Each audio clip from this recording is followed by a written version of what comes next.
안에는요, 키워드가 행복입니다. 행복이기 때문에 여러분 지금 다 행복하시죠? 네. 오늘 강의를 들으면 더 행복해지실 겁니다. 또 그 행복의 비결을 많이 알고 가실 겁니다.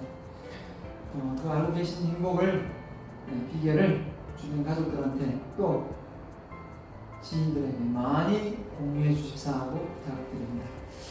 자, 인문학에서 배우는 행복입니다. 그래서 인문학 하면 뭐 철학도 있고 여러 가지가 있지만 심리학 중에서도 행복이라는 키워드를 통해서 말씀을 좀 드리려고 합니다. 행복에 대한 이론으로 사실 심리학, 행복, 이 연관성은 그 오래된 의사가 아닙니다. 어떻게 보면 그냥 심리 상담을 하는 그 자체가 행복이다 생각하고 마음이 불편할 때 상담을 받으러 갔습니다만 이제는 당당히 행복연구소가 운영되고 있는 곳이 어디냐면 바로 서울대학교입니다. 참 유일하게 서울대학교 학생들은 참 복받았죠. 학교에서 행복을 배울 수가 있습니다. 그래서 유명한 사람이 뭐냐면 최인철 교수라고 그분이 있습니다. 참 부럽습니다. 저도 울산대에 있지만 울산대에 행복연구소 하나 만들고 싶지만 정주영 리더십 연구소가 있는데 행복연구소는 아쉽게도 없습니다. 자, 오늘 우리가 인생을 사는데 궁극적인 목적이 무엇인가? 행복해야 됩니다. 지금 이 순간 행복해야 되고 행복을 느끼면서 살아갈 의무가 있고 그걸 알아야 됩니다. 근데 솔직하게 저도 말씀드리면 행복에 대해서 공부를 해본 적이 없었을 때는요 정말 못 느꼈습니다.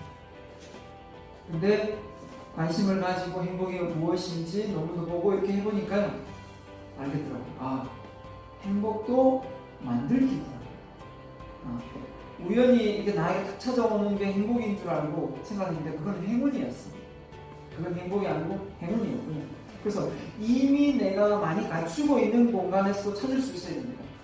여기 나오고 있지만 지금 이 공간에서 행복을 찾을 수 있으면 많이 찾을 수 있죠. 뭐 어떤 걸 찾을 수 있습니까? 지금 저는 강의를 하는데 청중이 없다 생각해보세요. 청중이 없으면 제가 이 행복을 지금 이 순간 못 느끼겠죠. 청중이 지금 앉아있습니다. 그럼 제가 그걸 행복이라고 생각을 해야 된다는 거예요. 그걸 행복이라고 생각을 못하면 청중이 와 이 자리에 얘기를 하고 있어도 그걸 내가 못 느끼면 또 행복이 아니에요. 그러니까 기존에 있는 모든 상황을 내가 느낄 수 있어야 돼요. 그게 행복의 가장 첫 번째 우리가 배워야 될 부분입니다. 이미 존재하고 있지만 그걸 내가 못 느끼고 이걸 좀 유식하게 표현하면 무의식을 의식화시키는 거예요. 제가 오늘 여러분에게 강의해 줄 내용은 그 작업밖에 없습니다. 다 알고 있는 내용들이에요. 알고 있는 내용이지만 무의식에 있으면 몰라요. 근데 의식화되면 이게 행복이구나 라는 걸 알게 되는 거죠. 그럼 자 볼까요? 자, 지금 우리가 마시고 있는 공기. 자, 이 공기라고 말씀드렸습니다. 솔직히 말로 오늘 공기의 소중함을 느끼시는 손 한번 들어보세요. 대단하십니다. 공기의 소중함을 느낀다는 것은 아마 어떤 기회가 있었을 겁니다. 찰나에. 보통 못 느낀다? 일상생활 보통 못 느낀다. 저는 언제 느꼈냐면 군대 가서 체류탄 가스실에 들어갈 때 알았습니다. 그때 내가 맑은 공기 마시고 있었구나. 나올 때 알았습니다. 자, 보릿고개 경험하신 분 계십니까? 쌀이 없어서 집에 쌀 떨어져 본 적이 있습니까? 그러면 지금 쌀밥 빈밥 먹으면서 그러지 않습니까? 고마운 말 아닙니다. 근데 요즘 젊은 세대는 모릅니다. 그런 이야기가 뭐랍니까? 라면 먹지 라면 먹지. 네. 그런 것처럼 제가 오늘 이 서두에 좀 길게 말씀드리는 이유는 생각을 해요. 그냥 받아들이면 그거네 이렇게 생각하지 말면 조금만 생각하고 받아들이면 이게 조금 더 와닿게 돼서 이걸 갖고 갈 수가 있어요. 안 그러면 뻔한 얘기라고 생각하고 이 규정을 잘 모릅니다. 전체 내용입니다. 다음에 오프닝 제가 말씀드렸고요. 행복이 뭔가 정리 한번 내리고 그 다음에 행복의 16가지 요소를 앞부분에 제가 강조할 겁니다. 행복의 끝부분에 17번째 요소가 있습니다. 그 17번째가 뭔지를 궁금해하면서 가십시오. 마지막에 17번째를 찾아내보십시오. 물론 뭐 더 있을 수도 있습니다. 행복 요소 많이 있지만 16가지는 앞부분에 소개를 하고요. 마지막 하나는 17번째 행복 요소는 마지막에 딱 내놨습니다. 그 마지막에 17번째가 뭘까? 여러분이 예측하고 맞춰주시면 참 재밌지 않을까 생각해서 안 넣었습니다. 일부러. 자, 그래서 행복의 비결, 행복한 인생 만들기, 마음의 상처 치유해서 예전에 잠깐 그런 했지만 시간 되면 조금만 제가 하고 마무리 짓겠습니다. 그래서 소통 편안하게 하고 마무리 짓겠습니다. 자, 산업화 시대에 성공이 정의를 어떤 요소를 갖춰야 산업화 시대에 성공이냐면요. 산업화 시대는 금융과 선진이었습니다.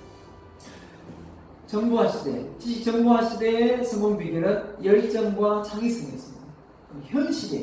현 시대에 살아가는 데 있어서 가장 필요한 핵심 인재가 갖춰야 될 요소가 뭐냐면 융합과 제가 소통이라는 말씀 드렸지 않습니까? 그 소통이 바로 오늘 강의하는 이 행복지수와 감성지능지수하고 연관성이 있습니다. 결국은 행복지수가 높고 감성지능지수가 높을 때 결국은 뭡니까? 소통이 잘 되거든요. 그러니까 우리가 융합형 인재, 소통형 인재가 현 시대에 가장 필요한 인재상이라고 말씀을 제가 드렸던 적이 있는데요. 그래서 행복지수가 한 몫을 한다라는 말씀을 서두에 제가 말씀드리고 싶습니다. 자, 그래서 행복한 사람이 성공하는 시대다. 이렇게 말씀드리고 싶고요. 여기까지 처음에 나옵니다. 행복, 그러면 딱 드는 생각, 어떤 요소를 갖추면 행복할까? 서두에 아직 16가지 안 나왔습니다. 그냥 자신이 좋아하는 일을 하는 것, 찾는 것, 그죠? 자신이 좋아하는 일을 찾는 것. 이것도 행복이라고 하고요. 누군가를 사랑하는 것. 연인 사이에 또 결혼을 해서 부모 자식 간에 아이를 낳으면서요. 최근에 누군가를 사랑한다. 그죠? 이런 생각을 가지고 있다면, 네, 충분히 느끼겠죠. 그 다음에 어떤 일에 희망을 갖는 것. 이게 행복의 요소다. 좋아하는 일, 또 내가 뭔가를 사랑하는 일, 그게 뭐 일이 됐든, 남녀관계 됐든, 뭐 아니면 부부관계 됐든, 그죠? 희망을 갖는 것. 자, 이런 요소가 있고요. 아인슈타인도 행복에 대해서 한마디를 했더라. 뭐라고 했냐면, 행복하려면 제가 하고 싶은 말을 했어요. 첫 번째가 가장 와닿았는데, 저도 이 말을 할 줄 몰랐어요. 아인슈타인이 뭐냐면, 행복도 노력해야 된다. 행복도 그저 얻어지는 것이 아니라 노력을 통해서 행복이 얻어진다라고 말했어요. 저는 이 사람이 그렇죠? 과학 분야에만 열심히 했는 분인데 이 말을 했고요. 그 다음에 바로 긍정적인 마인드를 가져야 돼요. 16가지 요소에 딱 들어갑니다. 긍정적인 마인드를 가져야만 행복해질 수 있다. 그리고 세 번째로는 방금 앞서 말한 사랑이 들어갑니다. 이 사람도 딱 세 가지를 뽑았는데 이 세 가지를 핵심적으로 뽑았습니다. 사랑이다. 이렇게요. 네.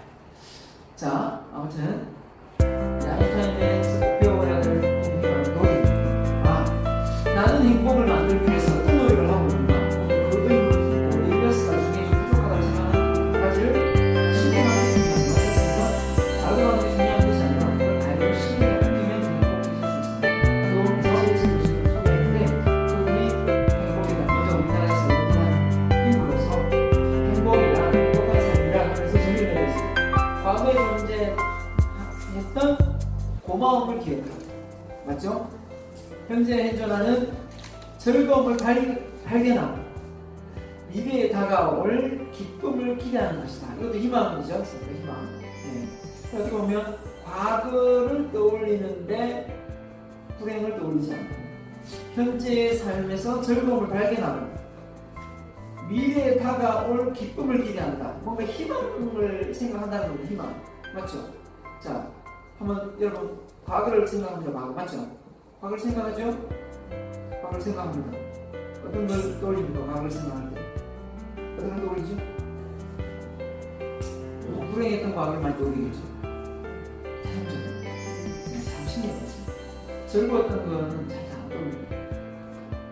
왜? 사람이 원래 성향이 좀 부정적 성향이 강하거든요. 근데 이제 행복해지기 위해서는 좀 고마운 좋은 기억을 떠올리고 하는 거예요. 일단은 주신 것 같고요. 넘어가겠습니다. 그래서 행복의 16가지 요소, 핵심입니다. 오늘 제가 여러분에게 말씀드릴 16가지 요소가 무엇인가 한번 잘 기억을 해서 가시고 한번 그걸 내가 실행에 옮기고 있나 체크를 해보시기 바랍니다. 네, 첫 번째 요소가 자유입니다. 자유. 여러분 자유롭습니까? 네. 이제 여기 수업을 받으신 분 중에 은퇴를 하시는 분이 계십니다. 우리에게 정육과에 나오시다가 나한테 나오시는 우리 국장님, 예, 정년퇴임, 그죠? 공무원 생활하시다가 은퇴하셨거든요. 시간이 많습니다. 그 자유입니다. 근데 그 자유는 꼭 시간의 자유도 있지만 또 어떤 자유가 있습니까? 어떤 자유가 있어야 또 자유가 느껴집니까? 시간이 많아도 뭐가 없으면 안 됩니까? 할 일이 있습니다. 예. 내려놓는다. 예, 내려놓는다. 좋습니다. 자유를 내려놔야 되고요. 좋습니다. 또 마음 편히 쉬려면 돈이 있어야 되겠습니다. 결심을 부정하지 않습니다. 저는요. 자유 누가 못 누려서 못 누립니까? 저 목구멍이 번호증이라 끌려가야 됩니다. 이렇게 말하는 사람 많지 않습니까? 솔직히 그렇지 않습니까? 네, 그렇습니다. 현실은 그런데요.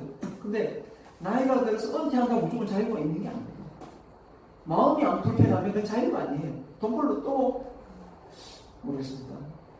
그냥 일이 좋아서 하는 거는 의미겠지만 돈 많아도 일이 좋아서 그죠? 일을 하는 사람이 있으면 그건 의미겠지만 일을 갖는 거겠지만 또 어느 정도의 돈을 좀 벌고 싶은 또 있다면 또 경제적인 자유를 조금 더 누리고 싶은 거죠. 두 번째는 유능입니다. 유능. 내가 남들보다 좀 뛰어난 거예요. 내가 남들보다 잘하는 거예요. 이게 있으면 바로 칭찬받을 요소가 많거든요. 그럼 당연히 기분이 좋아지지 않겠습니까? 그럼 행복해지죠. 그렇기 때문에 내가 유능한 게 있는가 이걸 생각을 해보셔야 된다. 내가 남들보다 조금 뛰어난 내가 장점을 부각시킬 생각을 해야 된다는 거죠. 내가 남들보다 이거 하나는 내가 좀 잘한다고 한번 말을 들어봐야 되겠다. 꼭 1등은 아니더라도 1등은 아니더라도 좀 내가 남들에게 조금이라도 남들보다 유능한 부분을 찾아보면 되겠고요. 세 번째입니다. 아는 요소입니다. 관계입니다. 관계입니다. 인간관계죠. 여기서 소통이 나옵니다. 돈도 많고 유능하고 자유도 다 있는데 사람이 없어요. 예? 박수 쳐줄 사람이 없습니다. 맞죠? 박수 쳐줄 사람이 없어요. 그 얼마나 인생의 행복입니까? 관계 어떻게 하는지 잠깐 나올 겁니다. 네 번째입니다. 바로 건강입니다. 앞에 1, 2, 3 다 있어도 4번 없으면 말짱도입니다. 건강이 가장 큰 행복인 걸 알면서도 바쁘다는 이유로 건강을 돌보지 않으면 안 됩니다. 건강의 비결이 무엇입니까? 몇 사람 물어보시죠. 당신의 건강의 비결이 무엇입니까? 그랬더니 건강에 대해 생각을 젊은 사람 잘 안 합니다. 그럼 잘 몰라요. 근데 조금 나이가 들면 들수록 이제 어디가 수치가 아프죠. 그럴 때 그걸 덜 아프게 하는 방법은 딱 정해진 게 있습니다. 뭘까요? 일단 잘 챙겨 먹는다 는 있겠지만 제가 건강의 비결 딱 한 가지만 말씀해 주세요 라고 말한다면 제가 공부하고 연구해 본 바람은 건강 관련 책을 본 바람은 딱 하나를 얘기한다면 저는 이렇게 말하고 싶어요. 이 나오고 있지만 규칙적인 생활. 일어날 때 일어나고 잠잘 때 자고요. 정해진 시간에 드시면 됩니다. 먹는 거 들쑥날쑥, 일어나는 시간 들쑥날쑥, 몸의免疫力딱 떨어집니다. 바로 감기 바이러스가 옵니다. 제 경험도 경험이지만 하루에 정해진 시간에 정해진 운동을 한다면 그것만큼 정해진 시간, 정해진 양만 먹는다면, 그래서 보통 이제 뭐 날씬한 사람 잘 모르겠지만 살이 좀 비만인 사람들이 먹는 양이 들쑥날쑥해요. 좀 모르겠습니다. 들쑥날쑥하거든요. 그런 분들이 보통 건강 관리가 좀 힘듭니다. 자, 갑니다. 5번째가 바로 여행입니다. 여행. 당신의 행복의 비결, 여행입니다. 근데 여행을 1년에 한 번도 안 간다. 그런 사람도 있긴 있습니다. 근데 여행이 주는 행복의 의미가 뭘까? 소개하겠습니다. 왜 여행이 행복을 할까? 생각 안 합니다. 해본 적 별로 없을걸요? 내가 여행하면 행복한데 왜 제가 여행이라는 말을 과감히 할 수 있냐면요, 제가 앞으로 6개월밖에 못 삽니다. 아니 6개월도 아니고 앞으로 3개월밖에 못 사요. 뭐 하시겠습니까? 지금 몸이 상한데, 지금 상태는 뭐 하시겠습니까? 했더니 거의 99.9%가 전부 여행을 가요. 그것도 가족과 함께, 친한 친구와 함께 여행을 가는 거예요. 그 여행을 가고 싶은 마음이 있다는 거지 않습니까? 혹시 아니라는 사람, 혹시 이런 사람 있습니까? 나는 앞으로 6개월밖에 못 살면 나는 지금 열심히 몸을 좀 단련시키겠다. 뭐 이런 사람 있습니까? 혹시 뭐 돈을 더 벌러 가겠다. 그죠? 남을 더 돕겠다. 있을 수는 있습니다. 그죠? 근데 잘 없어요. 보통 사람이 여행을 갈까? 왜 여행을 찾을까요? 그 이유도 나옵니다. 여러분이 고민하실 것 같아요. 내가 고민을 좀 해봤습니다. 6번째입니다. 집중입니다. 집중은 뭡니까? 몰입입니다. 딱 몰입하고 집중하는데 시간 가는 줄은 몰라요. 나도 모르게 쫙 시간이 갑니다. 내가 좋아하는 일이잖아요. 관심 있는 분야예요. 그런 일을 가지고 있으면 어머! 시간이 이렇게 됐어? 뭐 저게 책이 됐든 일이 됐든 그 어떤 건 몰입하는 취미 활동이 됐든 운동이 됐든 뭐든 상관없습니다. 몰입할 수 있는 시간의 그 상황을 잊어버릴 정도로 집중하는, 이게 엄청난 행복이에요. 그 다음에 7번째입니다. 의미입니다. 의미입니다. 여러분 아끼던 볼펜이 하나 있습니다. 되게 낡았어요. 그 옆에서 그 색을 들고 있습니다. 그 볼펜하고 내가 바꿔요. 분명히 그 볼펜이 좋습니다. 근데 안 바꿉니다. 그게 의미입니다. 그게 의미. 아주 쉽게 얘기해요. 부모님이 물려준 반지가 있습니다. 정말 내 돈 안 해요. 더 좋은 걸 팔고 신랑이, 그죠? 더 좋은 걸 사준다 해도 안 파는 게 의미입니다. 그거는 살 수가 없거든요. 다시. 안 팔고 들고 있는 그게 의미죠.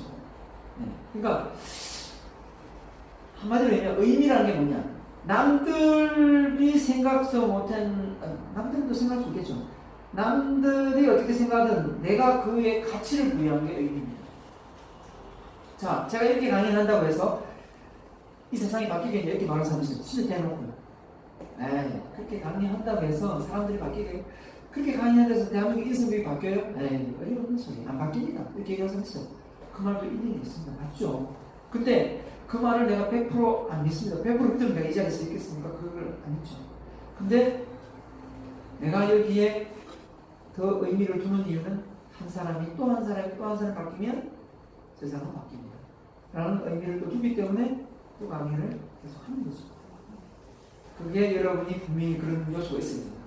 뭐 칼이 들어와도 나는 이런 요소는 내가 절대 바꿀 의향이 없다. 그리고 이거 내가 끝까지 한번 가져가겠다. 라는 의미를 두는 일. 그걸 한번 찾아보십시오. 그 일이 여러분을 행복하게 만들어줍니다. 8번째입니다. 쾌락입니다. 즐거움이죠. 많은 분들이 이 8번이 행복인 줄 알고 계세요. 물론 너무 쉽게 접할 수 있거든요. 자, 예를 들면 지금 면접 준비하고 있는 학생 중에 그런 학생이 좀 있는데 중퇴를 하게 됐어요. 그럼 왜 중퇴를 했느니 내신이 안 나올 것 같아요. 자기 공부 중퇴하고 열심히 자기 스스로 하면 공부를 잘해서 수능 시험 잘 볼 것 같아가지고 어차피 내신은 안 되니까 중퇴를 했다. 모의고사 시험 치니까 정도가 나오냐 했더니 안 나온답니다. 그러면 뭘 강조했습니까? 어떻게든 그 환경에 내가 휩쓸리지 않고 내가 자기 관리가 됐으면 성적이 나와야 되죠. 근데 차라리 학교에 붙어 있었던 게 훨씬 더 나을 뻔했다. 그러면 그때 당시 그게 조금 더 편하게 가려고 했던 자기의 즐거움이거든요. 어떻게 보면. 근데 그 결과가 좋지 않으면 어떻게 보면 뭡니까? 그 순간에 결단을 좀 잘못 내리는 거예요. 그런 케이스가 많습니다. 즐겁다. 먹는 게 즐겁죠? 그럼 다 드시면 됩니다. 그럼 나중에 뭘 봅니까? 뒷감당이 안 되죠. 결국 즐거움은 반드시 뭐가 따릅니까? 책임이 따릅니다. 즐겁다고 다 되는 게 아니에요. 즐거우면 가다 뒤통수만 때리게요? 내가 즐거움이지 않습니까? 그러니까 즐거운 건 참 우리가 추구해야 될 행복의 요소는 맞는데 책임이 따른다는 걸 꼭 전제하에 즐거움을 찾으셔야 됩니다. 그래서 결혼을 안 하고 혼자 살면서 즐거움을 찾으려는 사람이 많습니다. 왜? 딸리면 내가 더 즐길 일이 줄어들거든요. 왜? 책임질 일이 많아요. 그래서 결혼을 안 하는 겁니다. 근데 그 책임감이라는 게 사실 의미하고 연관되어 있어요. 책임이 질 일이 많으면 의미하고 연관되기 때문에 나중에 삶의 가치를 놓고 보면 알차요. 책임질 일이 없고 책임진 것도 별로 없는데 삶이 알차다 그런 경우는 없습니다. 내가 나 혼자 즐기고 막 놀았는데 사람들이 나를 막 알아주더라고. 그렇게 어떻게 많이 노셨어요? 그런 사람 없습니다.